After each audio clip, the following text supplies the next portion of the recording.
त्रिशक्ति महाकाव्य अध्याय 4 कैलाश पर देवसभा।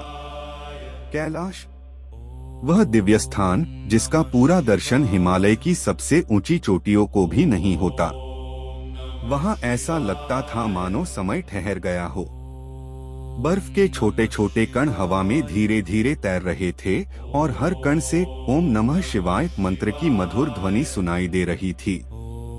भगवान महादेव गहरी समाधि से बाहर आए। माता पार्वती उनके पास खड़ी थीं। नंदी ने श्रद्धा से अपना सिर झुका लिया। सभी गणों ने हाथ जोड़कर प्रणाम किया। उसी समय आकाश से एक दिव्य प्रकाश प्रकट हुआ।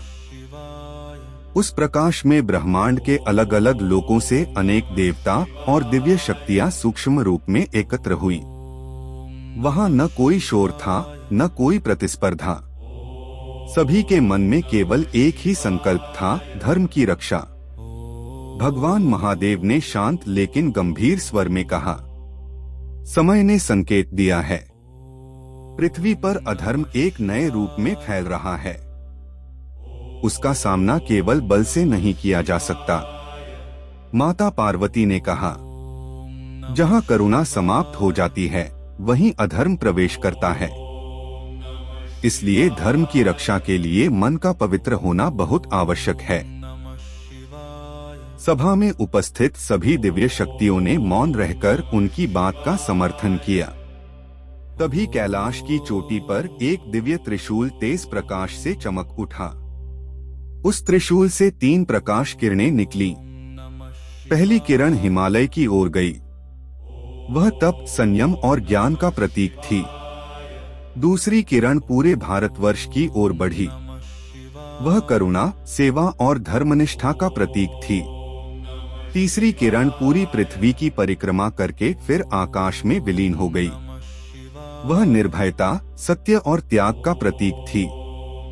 महादेव ने कहा, जब ये तीनों शक्तियां किसी निर्मल हृदय में एक साथ जागेंगी तब धर्म का रक्षक अपने बल पर खड़ा होगा। उसे दिव्य वरदान मिलेंगे, लेकिन उसकी योग्यता उसके कर्म और तप से सिद्ध होगी। माता पार्वती ने उन तीनों किरणों को प्रेम से देखा और कहा, वह हमारा पुत्र न भी हो, फिर भी वह धर्म का पुत्र होगा। कुछ क्षण के लिए पूरी सभा शांत हो गई। उस गहरी शांति में सभी ने एक अदृश्य संकल्प लिया।